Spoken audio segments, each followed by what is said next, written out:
غزوہ بنی مستلق، جسے غزوہ مریسی بھی کہا جاتا ہے، اسلامی تاریخ کی وہ لڑائی ہے جو جنگ احد کے بعد اور جنگ خندق سے پہلے پیش آئی۔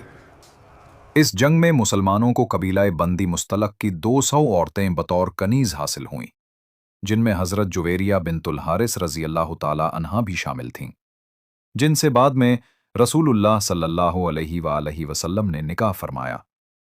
یہ واقعہ ہجرت کے 5ویں سال ربیع الاول کے مہینے میں پیش آیا، جب اطلاع ملی کہ مدینہ اور شام کے درمیان ایک مقام پر ڈاکو اکٹھے ہو رہے ہیں اور کفار مکہ نے انہیں مسلمانوں پر حملے کے لیے تیار کیا ہے تاکہ ان کے ہاتھ مال و دولت لگے۔ ان ڈاکوؤں نے مشورہ کیا، لشکر بنایا اور مدینہ آنے جانے والے قافلوں پر حملے شروع کر دیے۔ اسلام کا اصول ہے کہ جب تک دشمن حملہ نہ کرے پہل نہیں کی جاتی، مگر جب کوئی فتنہ سر اٹھائے تو اس کی جڑ کاٹنا لازم ہے تاکہ وہ آگے چل کر بڑا خطرہ نہ بن جائے۔ رسول اللہ صلی اللہ علیہ وآلہ وسلم نے فیصلہ فرمایا کہ ان ڈاکوؤں کے علاقے میں پہنچ کر انہیں سبق دیا جائے۔ وہ علاقہ دمت الجندل کہلاتا تھا، جو مدینہ سے 15 دن اور شام سے 5 دن کے فاصلے پر تھا۔ 25 ربیع الاول کو نبی اکرم صلی اللہ علیہ وآلہ وسلم نے مدینہ سے روانگی فرمائی اور لشکر اسلام نے 15 دن کا سفر 10 دن میں طے کر لیا۔ جب مسلمان وہاں پہنچے تو ڈاکو یہ دیکھ کر گھبرا گئے کہ باقاعدہ منظم لشکر آ چکا ہے۔ چونکہ وہ منظم فوج نہیں تھے، اس لیے میدان چھوڑ کر بھاگ گئے اور ان کا حوصلہ ٹوٹ گیا۔ اس کے بعد اس علاقے سے کبھی کوئی شکایت نہ ملی۔ رسول اللہ صلی اللہ علیہ وآلہ وسلم نے چند دن وہاں قیام فرمایا اور پھر 20 ربیع الثانی کو مدینہ واپس تشریف لے آئے۔ اس مہم سے مسلمانوں نے یہ سبق حاصل کیا کہ کبھی کبھار دشمن پر پیشگی کارروائی ضروری ہوتی ہے تاکہ وہ دوبارہ حملہ کرنے کی جرأت نہ کرے۔ اس کے بعد وہ مشہور معرکہ پیش آیا جسے غزوہ بنی مستلق یا غزوہ مریسی کہا جاتا ہے۔ مریسی اس چشمے کا نام تھا جہاں جنگ ہوئی، اور بنی مستلق اس قبیلے کا نام تھا جس سے یہ لڑائی لڑی گئی۔ ایک بات قابل توجہ ہے کہ تاریخی اعتبار سے غزوہ بنی مستلق کے بارے میں علماء کرام کے درمیان اختلاف پایا جاتا ہے۔ بعض محدثین کا کہنا ہے کہ یہ جنگ خندق کے بعد ہوئی، جبکہ اکثریت کا موقف ہے کہ یہ جنگ خندق سے پہلے لڑی گئی۔ زیادہ تر مورخین کے مطابق خندق سے پہلے کا قول درست ہے اور دونوں کے درمیان تقریباً 2.5 مہینے کا وقفہ تھا۔ بہرحال، چاہے یہ لڑائی خندق سے پہلے ہوئی ہو یا بعد میں، واقعات دونوں صورتوں میں یکساں ہیں۔ خلاصہ یہ ہے کہ رسول اکرم صلی اللہ علیہ وآلہ وسلم دمت الجندل کے ڈاکوؤں کی سرکوبی کے بعد مدینہ واپس تشریف لائے۔ اس وقت ربیع الثانی کا مہینہ تھا۔ مدینہ پہنچنے پر معلوم ہوا کہ قریش نے قبیلہ بنو خزاعہ کی ایک شاخ بنو مستلق کو مسلمانوں کے خلاف بھڑکا دیا ہے۔ مدینہ میں ان دنوں افواہوں کا سلسلہ بھی بہت زیادہ تھا۔ کبھی کہا جاتا کہ فلاں قبیلہ حملہ کرنے والا ہے، کبھی کہا جاتا کہ فلاں نے لشکر تیار کر لیا ہے۔ دشمنوں کا مقصد مسلمانوں کو خوف زدہ اور مدینہ والوں کو بددل کرنا تھا، تاکہ وہ یہ سوچنے لگیں کہ پیغمبر کو پناہ دے کر ہم نے مصیبت مول لے لی ہے۔ ایسے حالات میں نبی اکرم صلی اللہ علیہ وآلہ وسلم نے احتیاط برتی اور اپنے جاسوس روانہ فرمائے تاکہ سچائی معلوم کی جا سکے۔ تقریباً 3.5 مہینے تک تحقیق جاری رہی اور آخرکار یہ بات واضح ہو گئی کہ بنو مستلق واقعی مسلمانوں پر حملے کی تیاری کر رہے ہیں۔ وہ چاہتے تھے کہ اتنی طاقت جمع کر لیں کہ مدینہ پر خود چڑھائی کر سکیں۔ بنو مستلق کا قبیلہ مدینہ سے تقریباً 9 منزل کے فاصلے پر آباد تھا۔ یہ قبیلہ عرب کے بڑے اور طاقتور قبائل میں شمار ہوتا تھا، کیونکہ ان کی تعداد زیادہ تھی، اور عرب معاشرے میں طاقت کا معیار ہی یہ تھا کہ جس قبیلے کے افراد زیادہ ہوں وہی زیادہ بااثر اور غالب سمجھا جاتا۔ اس کے ساتھ ساتھ یہ قبیلہ عزت دار بھی مانا جاتا تھا، کیونکہ یہ لوگ احمس کہلاتے تھے۔ احمس عرب میں ایک طرح کا امتیازی درجہ تھا، ایک علامت بڑائی۔ اپنے آپ کو احمس کہنا فخر کی بات سمجھی جاتی تھی۔ یہ روایت سب سے پہلے قریش نے شروع کی تھی۔ कुरैश ने खुद को बाकी कबाइल से बरतर समझा और अपने लिए खास इम्तियाजात मुकर्रर कर लिए कि हम आम लोगों जैसे नहीं। उन्होंने हज और उम्रे के दौरान भी एक नया रिवाज निकाला। इनका बड़े सरदार तो अपनी इज्जत बचाने के लिए कुरैश से लिबास खरीद लेते, मगर गरीब लोग बेचारे बगैर लिबास के तवाफ करने पर मजबूर हो जाते। रफ्ता रफ्ता ये रस्म इतनी आम हुई कि लोग उसे दीन का हिस्सा समझने लगे। उनका अकीदा बन गया कि अल्लाह इसी हालत में खुश होता है। जब नबी अकरम सल्लल्लाहु अलैहि वसल्लम ने इस बिदत को गुनाह करार दिया तो कुफ्फार ने कहा कि अगर ये गलत होता तो हमारे बाप दादा ऐसा न करते, वो हमेशा इसी तरह तवाफ करते आए हैं। कुरान करीम ने इस जाहिलाना तकलीद की सख्ती से मुजम्मत फरमाई और फरमाया कि अगर तुम्हारे बाप दादा गलती पर थे तो तुम्हें भी उनके नक्शे कदम पर नहीं चलना चाहिए। यहां तक कि जब तक मुसलमानों ने मक्का फतह न किया, ये रस्म जारी रही। कुरैश ने अपने लिए ये इम्तियाज रखा कि लिबास सिर्फ वो पहन सकते हैं, बाकी सब नहीं। यही अहमस कहलाता था, यानी वो लोग जो दूसरों से अलग और अपने आप को बरतर समझते थे। इस तरीक़ेकार को वो अहमस कहते थे। अहमस का मतलब ये था कि कुरैश ने पूरे अरब के आम तरीक़ा इबादत से हटकर अपने लिए एक अलग तर्ज इबादत बना लिया था। वो कहते थे कि इबादत के सही तरीक़े का हक सिर्फ हम कुरैश को हासिल है और जिसे हम इजाज़त देंगे सिर्फ वही हमारे साथ शरीक हो सकता है। जिन कबीलों के साथ उनकी रिश्तेदारियां होतीं, उन्हें भी इस खास दर्जा की इजाज़त मिल जाती थी। आप अंदाज़ा कर सकते हैं कि बनु मुस्तलक जैसे बड़े कबीले का पैगंबर इस्लाम सल्लल्लाहु अलैहि वसल्लम के खिलाफ आ जाना कितना संगीन मामला था। उनमें तकब्बुर भी बहुत था और कुरैश से ताल्लुक होने की वजह से वो खुद को दूसरों से बरतर समझते थे। अब तक की गुफ्तगू से ये वाज़े हो गया होगा कि अहमस दरअसल वो लोग थे जिनका कुरैश से नसबी या समाजी ताल्लुक था और वो उन्हीं के तरीक़ों पर चलते थे। चुनाचे कुरैश ने उन्हें मुसलमानों के खिलाफ भड़का दिया ताकि जब 3 महीने बाद कुरैश खुद जंगे खंदक के लिए मदीना पर चढ़ाई करें तो इससे पहले बनु मुस्तलक हमला करके मुसलमानों को कमज़ोर कर दें। कुरैश की ये साजिश ये थी कि मुसलमानों पर बार बार हमले हों ताकि वो थक जाएं और खंदक के वक्त उनके पास मुकाबले की ताकत बाकी न रहे। रबीउल सानी सन 5 हिजरी में रसूल अकरम सल्लल्लाहु अलैहि वसल्लम को इत्तला मिली कि कुरैश ने मदीना और मक्का के दरमियान वादी कदीद के करीब बनु खज़ा की एक शाख बनु मुस्तलक को मुसलमानों के खिलाफ तैयार कर लिया है। इस कबीले का सरदार हारिस बिन अबी ज़िरार था, जो मक्का के सरदारों के इशारों पर मदीना पर हमले की मंसूबाबंदी कर रहा था। नबी अकरम सल्लल्लाहु अलैहि वसल्लम ने इस खबर की मजीद तहकीक करवाई और जब 2 शाबान सन 5 हिजरी को ये बात यकीनी हो गई कि वो वाकई मुसलमानों के खिलाफ लश्कर तैयार कर रहे हैं, तो आपने उनके मुकाबले के लिए लश्कर इस्लाम को तैयार फरमाया। 2 शाबान ही को ये लश्कर मदीना से रवाना हुआ और वादी कदीद के करीब पहुंचा जहां बनु मुस्तलक आबाद थे। वो जगह एक चश्मे के करीब थी जिसे मरीसी कहा जाता था। इसी निस्बत से इस लड़ाई को ग़ज़वे मरीसी भी कहा जाता है। अरब की बेशतर लड़ाइयां किसी न किसी चश्मे या कुएं के करीब इसलिए लड़ी गईं कि इस जमाने में पानी जिंदगी की सबसे बड़ी जरूरत थी। 1400 साल पहले अरब में पानी की फराहमी का कोई बाकायदा निज़ाम नहीं था। कबाइल हमेशा पानी के करीब आबाद होते थे क्योंकि यही बका का जरिया था।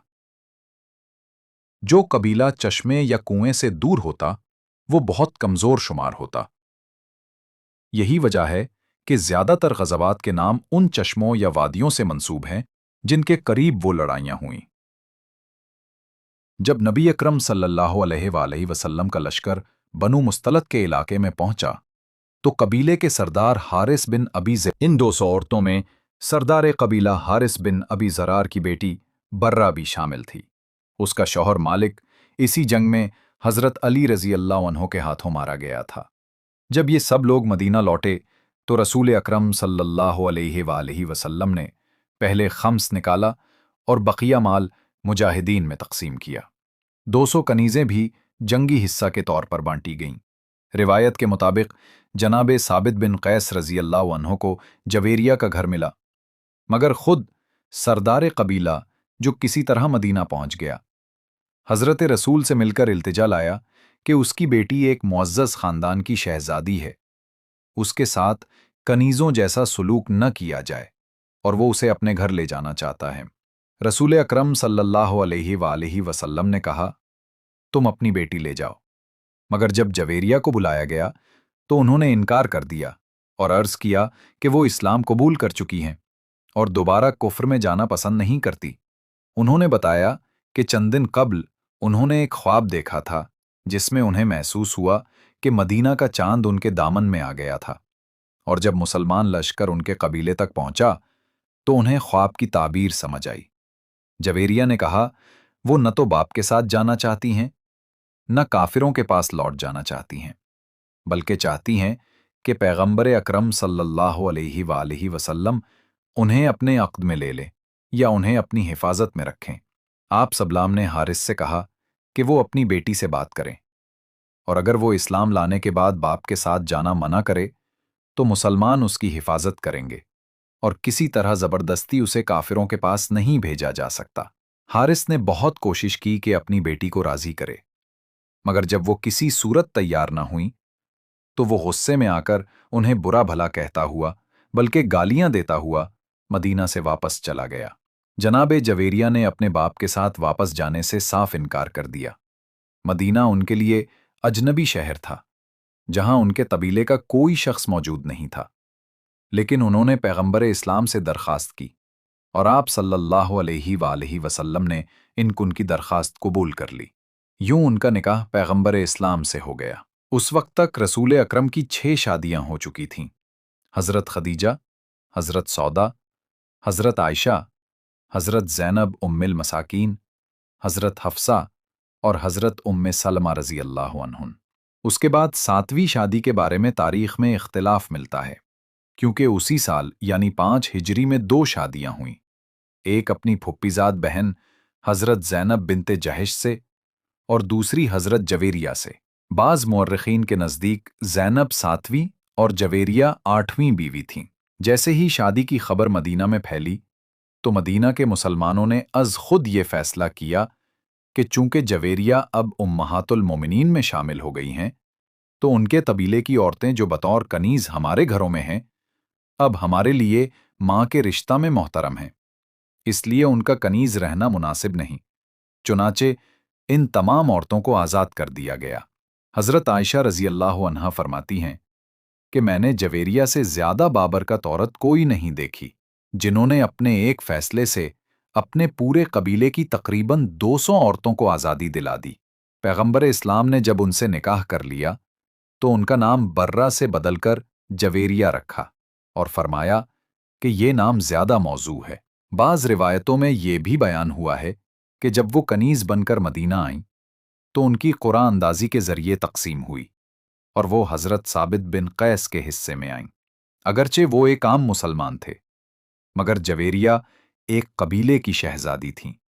उन्हें कनीज़ी से ज़्यादा दुख इस बात का हुआ कि वो एक आम घर में भेज दी गई हैं।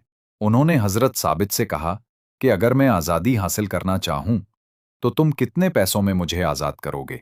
जवेरिया ने अर्ज़ किया, या रसूलुल्लाह, इससे बढ़कर मेरी खुशनसीबी क्या हो सकती है कि मुझे आज़ादी भी मिले और आप जैसे घराने में जगह भी। मैं बखुशी तैयार हूं। चुनांचे रसूल अकराम ने उनके आका को फिदिया अदा किया, वो आज़ाद हुईं और फिर उनका निकाह पैगंबर इस्लाम से हो गया। रसूलुल्लाह ने उनका नाम बदलकर जवेरिया रखा। इस तरह ग़ज़वा बनी मुस्तलक के नतीजे में उम्महातुल मोमिनीन में एक और अजीम खातून का इजाफा हुआ। जनाबे जवेरिया रज़ी अल्लाह अन्हा काशाने नबूवत में तशरीफ़ लाईं। अब सुनिए इसी ग़ज़वा बनी मुस्तलक से मुंसलिक दूसरा वाक़या। जब जंग मुकम्मल हुई, मुसलमान माले गनीमत और कैदियों के साथ मदीना वापस लौटने लगे। मदीना तक का सफ़र तकरीबन 8 दिन का था। रास्ते में एक निहायत हसास वाक़या पेश आया जिसने पैगंबर इस्लाम को सख्त नागवार गुजरा।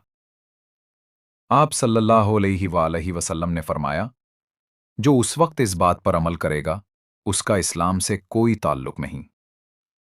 हुआ यूं कि अब्दुल्ला बिन उबी जो रईसुल मुनाफिकीन था वो भी इस लश्कर में शामिल था। सफर के दौरान एक मकाम पर दोपहर के वक्त लश्कर किसी चश्मे के करीब ठहरा। सब लोग बारी बारी पानी भरने जा रहे थे। मदीना के मुसलमानों में दो गिरोह थे, एक मुहाजिर जो मक्का से आए थे और दूसरे अंसार जो मदीना के पुराने बाशिंदे थे। वो कुआं छोटा था, एक वक्त में चंद ही लोग पानी भर सकते थे। इन्हीं में एक अंसारी और एक मुहाजिर जो हजरत उमर रजी अल्लाह अन्हु के गुलाम थे, एक साथ वहां पहुंचे। दोनों ने अपने डोल डाले और पानी भरने लगे। इत्तेफाक से डोल टकरा गए, पानी गिर गया और बात तकरार से लड़ाई तक जा पहुंची। एक ने दूसरे को धक्का दिया, दूसरा बिगड़ गया और माहौल में गर्मी बढ़ गई। रेगिस्तानी सफर में गर्मी और थकन वैसे ही आसाब पर असर डालती है। ऐसे में पानी के मामले पर झगड़ा भड़क उठा। अंसारी ने पुकारा, ए अंसार, मेरी मदद को आओ। उसने मुसलमानों या साथियों को नहीं पुकारा बल्कि खास अपनी कौम को आवाज दी। ये सुनकर मुहाजिर को भी गुस्सा आया। उसने कहा, ए मुहाजिरीन, तुम्हारे साथी पर जुल्म हो रहा है, आओ मदद करो। दोनों तरफ के लोग दौड़ने लगे, आवाजें बुलंद हुईं और ये नारे पैगंबर इस्लाम के कानों तक पहुंच गए। पैगंबर इस्लाम ने फौरन हुक्म दिया कि खबरदार, इस आवाज पर कोई हरकत ना करे क्योंकि ये जाहिलियत की पुकार है, और जिसने इस पर लब्बैक कहा वो इस्लाम से बाहर चला गया। आपने वाज़े फरमाया कि इस्लाम ने अंसार व मुहाजिर, नए व पुराने, कबीले और नसब के सारे इम्तियाज़ात ख़त्म कर दिए हैं। सब आदम की औलाद हैं और अल्लाह के नज़दीक असल मर्तबा तक़वा है। पैगंबर इस्लाम ने जो लोग नस्ली या कबीलाई बुनियादों पर लड़ाई के लिए इकट्ठे हो रहे थे उन्हें सख्ती से डांटा और ऐलान फरमाया कि जो भी इस तरीके पर अमल करेगा वो मुसलमान नहीं रहेगा। इस सख्ती से सबका जोश ठंडा पड़ गया और खामोशी कायम हो गई। बावजूद इसके दरपर्दा फसाद बरकरार था। अब्दुल्ला बिन उबी जो पहले मदीना का सरदार रहा था और उसके इर्दगिर्द अंसारी जवान जमा थे, जब उसे मालूम हुआ कि दो गिरोहों में झगड़ा हुआ है तो वो खड़कर उगला और इंतहाई इश्तियाल अंगेज खुतबा दिया। उसने कहा कि हमने इन मुहाजिरीन को बचाने के लिए अपना मालो जान कुर्बान की। हमारी औरतें बेवा हुईं और बच्चे यतीम हुए, और आज यही लोग हमारे सामने अकड़ रहे हैं। वो जोर देकर बोलता है कि जब हम मदीना पहुंचेंगे तो इज्जत वाले जलीलों को शहर से निकाल बाहर करेंगे। इस बयान ने अंसार में जोश भड़काने की कोशिश की और इसी कलमे की बुनियाद पर कुरान ने सूरह मुनाफिकून में वही कैफियत नकल की। इस मौके पर एक नौजवान सहाबी ज़ैद बिन अरकम ने खड़े होकर अब्दुल्ला बिन उबी को सख्त अल्फाज में इबरत दिलाई कि तुम जितना जली। हजरत उमर रज़ी अल्लाहु अन्हु जोश में आए और कहा, इजाजत दीजिए, मैं अभी इसकी गर्दन उड़ा दूं। मगर पैगंबर ने फरमाया, नहीं ए उमर, मैं ये नहीं चाहता कि लोग कहें मोहम्मद अपने ही साथियों को कत्ल करवाता है। इसका एक और तरीका होगा। फिर आपने हुक्म दिया कि सारा लश्कर फौरन रवाना हो जाए। लोग हैरान थे कि अभी तो थके हुए हैं, मगर पैगंबर ने कहा, चलते रहो, चलते रहो। सारी रात सफर करवाया, किसी को रुकने न दे दिया। हत्ता कि सुबह हो गई, फिर नमाज पढ़कर दोबारा चलने का हुक्म दिया। इस तरह 24 घंटे का सफर तय हो गया। सहाबा हैरान थे कि ऐसा क्यों हो रहा है। अंसार के सरदार साद बिन उबादा घोड़ा दौड़ाकर पैगंबर के करीब आए और अर्ज की, या रसूलल्लाह, क्या कोई नाराजगी है या कोई मसला? पैगंबर ने फरमाया, तुम्हारे पास आने की जरूरत क्यों पेश आई? तुम्हारा सरदार तो अब्दुल्ला बिन उबी है, जाओ उसी से पूछो। ये एक तंबी थी कि जब वो मुनाफिक तुम्हारे जज्बात से खेल रहा था तो तुमने उसे क्यों नहीं रोका। मुहाजिरीन को तो चुप करवा दिया गया, लेकिन तुम अंसार की जिम्मेदारी थी कि अपने शख्स को रोकते। साद बिन उबादा ने फौरन कहा, या रसूलुल्लाह, वो जलील शख्स हमारा सरदार नहीं। हम सब ने तय कर लिया है कि मदीना पहुंचते ही उसे निकाल बाहर करेंगे। हमने उस पर लानत व मलामत की तो अब वो खुद अपनी बात से इनकार कर रहा है कि मैंने कुछ नहीं कहा। पैगंबर इस्लाम ने फरमाया, अच्छा, काफिला रोको। जैसे ही काफिला रुका, लोग 24 घंटे के सफर से इतने थके थे कि सब सो गए। 2 दिन बाद जब जागे तो जज्बात ठंडे हो चुके थे। फितना खत्म हो गया। इस अमल में 2 बड़े सबक हैं। पहला ये कि जब अवाम के जज्बात भड़क जाएं तो हिकमत से उनकी तवज्जो दूसरी तरफ मोड़ दो ताकि इश्तियाल खत्म हो जाए। दूसरा ये कि कौम के बड़ों की जिम्मेदारी है कि जो अपने में से फितना पैदा करे, इस पर खुद दबाव डालें ताकि फसाद फैलने न पाए। यही हुआ कि अब्दुल्ला बिन उबी पर इतना दबाव डाला गया कि वो खुद रसूल अकराम सल्लल्लाहु अलैहि वसल्लम के पास आया और कसम खाई कि मेरे नाम से झूठी बातें आप तक पहुंचाई गई हैं, मैंने कोई ऐसी बात नहीं कही। यूं पैगंबर इस्लाम की हिकमत, सब्र और अदल ने एक बड़े फितना को खत्म कर दिया। पैगंबर इस्लाम सल्लल्लाहु अलैहि वसल्लम के सामने जब अब्दुल्ला बिन उबी ने झूठी कसम खाई तो आपने फरमाया, ठीक है, हम तुमसे कोई शिकायत नहीं रखते, वापस चले जाओ। वो झूठी कसम खाकर अपनी बात साबित करके चला गया। लेकिन लोगों ने जैद बिन अरकम को पकड़ लिया कि ऐ जैद, तुमसे ये तवक्को न थी कि झूठ बोलकर मुसलमानों के दरमियान फसाद करोगे।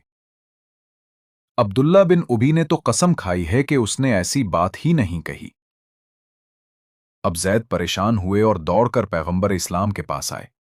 अर्ज की, या रसूलुल्लाह, ये क्या हो गया? मैंने तो सिर्फ इत्तला दी थी ताकि आप इसको सजा दें और बात खत्म हो जाए, लेकिन अब लोग मुझे ही कसूरवार कह रहे हैं। पैगंबर इस्लाम ने फरमाया, जैद बैठो, तुम्हें खुशखबरी मिलने वाली है। इतने में पैगंबर इस्लाम पर वही नाजिल हुई। आपके चेहरे पर पसीना आ गया। ऊंट जिस पर आप सवार थे जमीन की तरफ झुक गया, क्योंकि वही का बोझ इतना शदीद होता था कि कोई सवारी उसको बर्दाश्त न कर सकती थी। कुछ देर बाद पैगंबर ने आंखें खोलीं और जैद का कान पकड़कर शफकत से कहा, मुबारक हो ए जैद, तुम्हारी सच्चाई के लिए कुरान नाजिल हुआ है और सूरह मुनाफिकून की इब्तदाई 3 आयात नाजिल हुईं। बिस्मिल्लाहिर्रहमानिर्रहीम। जब मुनाफिक आपके पास आते हैं तो कहते हैं, हम गवाही देते हैं कि बेशक आप अल्लाह के रसूल हैं, और अल्लाह जानता है कि आप यकीनन उसके रसूल हैं। लेकिन अल्लाह गवाही देता है कि ये मुनाफिक झूठे हैं। उन्होंने अपनी कस्मों को ढाल बनाया ताकि लोगों को धोखा दें और इस तरह अल्लाह के रास्ते से रोका। बेशक वो बुरा अमल करते हैं, ये इसलिए कि उन्होंने ईमान लाने के बाद कुफ्र किया तो उनके दिलों पर मोहर लगा दी गई, लिहाजा वो कुछ नहीं समझते। पैगंबर इस्लाम ने फरमाया, ऐ ज़ैद, ये आयात तुम्हारे लिए नाजिल हुई। क़यामत तक तुम्हारी सच्चाई और अब्दुल्ला बिन उबी की रुसवाई कायम रहेगी। जब ये आयात नाजिल हुई तो मामला पलट गया। अब्दुल्ला बिन उबी के कबीले वाले उसके पास पहुंचे और कहने लगे, तुमने अगर ये वाक़या वाकई सच्चा है तो इसका नतीजा ये निकला कि नौजवान ने पैगंबर से दरखास्त की, अगर वाकई आपने मेरे बाप के बारे में ऐसा हुक्म दिया है तो मुझे हुक्म दे दीजिए ताकि मैं खुद अपने हाथ से अपने बाप का अंजाम कर दूं, ताकि बाद में मेरे दिल में किसी और मुसलमान के खिलाफ दुश्मनी पैदा ना हो। पैगंबर इस्लाम ने पूरी गुफ्तगू सुनी और कहा कि ना तो मैंने ऐसा हुक्म दिया है और ना मैं ऐसा हुक्म दूंगा। आपके जज्बे की वजह से मैं तुम्हारे बाप के साथ खास शफकत करूंगा। इस ऐलान के बाद बेटा वापस चला गया, मगर मालूम हुआ कि वो अपने नौजवान साथियों को जमा कर रहा है और कह रहा है, कम से कम इतना तो होना चाहिए कि जब रसूलुल्लाह मदीना आए तो मेरे बाप को शहर में कदम रखने ना दिया जाए। ये वही नारा था जो उसने पहले लगाया था, کہ عزت والے ذلیلوں کو نکال دیں گے۔ جب یہ اطلاع پیغمبر تک پہنچی تو آپ نے بیٹے کو دوبارہ بلایا اور سختی سے کہا کہ تمہارا حق اتنا ہی ہے جتنا میں نے کہا ہے۔ کسی کو سزا دینے کا اختیار اللہ کے سپرد کرو، اور ظاہری عزت و ذلت جو تم بانٹ رہے ہو وہ اصلی عزت نہیں، اصلی عزت تو اللہ کی طرف سے ہے۔ یوں پیغمبر نے اس کو روک دیا۔ پھر جب مسلمانوں کا قافلہ مدینہ کے قریب پہنچا، جنت الوقی کے پاس اچانک اتنی تیز آندھی پھوٹی کہ سب گھبرا گئے۔ آندھی ایسی تھی کہ جانور حیران ہو گئے، اور خود پیغمبر اسلام کا اونٹ رسی توڑ کر غائب ہوا۔ آندھی کے تھمنے کے بعد جب پیغمبر نے اپنے اونٹ کی تلاش کی تو لوگوں نے بتایا کہ مدینہ میں رفاع بن زید کی میت اٹھائی جا رہی ہے۔ اس خبر پر پیغمبر کے چہرے پر آثار وحی نمودار ہوئے۔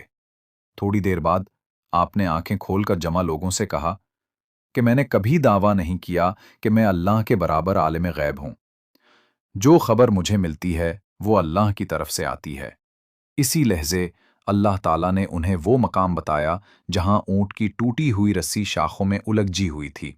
لوگ وہاں گئے اور واقعی اونٹ اسی حالت میں ملا۔ جب یہ قافلہ مدینہ میں داخل ہوا تو معلوم ہوا کہ آندھی کے وقت رفاع کی میت اٹھائی گئی تھی، اور اسی واقعے نے ایک مرتبہ پھر ثابت کر دیا کہ اللہ کی خبر پیغمبر تک پہنچتی ہے۔ اس پورے ماجرا میں پیغمبر اسلام نے غصہ، حکمت اور رحم کا ایسا امتزاج دکھایا کہ ایک ممکنہ خانہ جنگی ٹل گئی، شخصی انتقام کے جذبات کو چلے گئے، اور قوم کو صبر و انصاف کی طرف پلٹایا گیا۔ محترم ناظرین، آج کے لیے اتنا ہی۔ انشاءاللہ اگلی نشست میں اسی غزوہ بنی مستلق سے جڑا ایک اہم واقعہ پیش کیا جائے گا، جب ام المؤمنین حضرت عائشہ رضی اللہ تعالیٰ عنہا پر ایک تہمت لگائی گئی تھی، اور یہی وہ موقع تھا جب عبداللہ بن ابی نے مدینہ واپسی کے بعد بمشکل ایک ہفتہ زندہ رہنے کے بعد دنیا سے رخصت پائی۔ اس کی تفصیل بھی انشاءاللہ اگلے حصے میں بیان کی جائے گی۔ امید ہے آپ کو آج کا بیان پسند آیا ہوگا۔ اگر اچھا لگا ہو تو اسے پسند کریں اور اپنے دوستوں تک ضرور پہنچائیں۔ ملاقات ہوگی اگلی نشست میں، تب تک کے لیے اجازت دیجیے۔ اللہ حافظ۔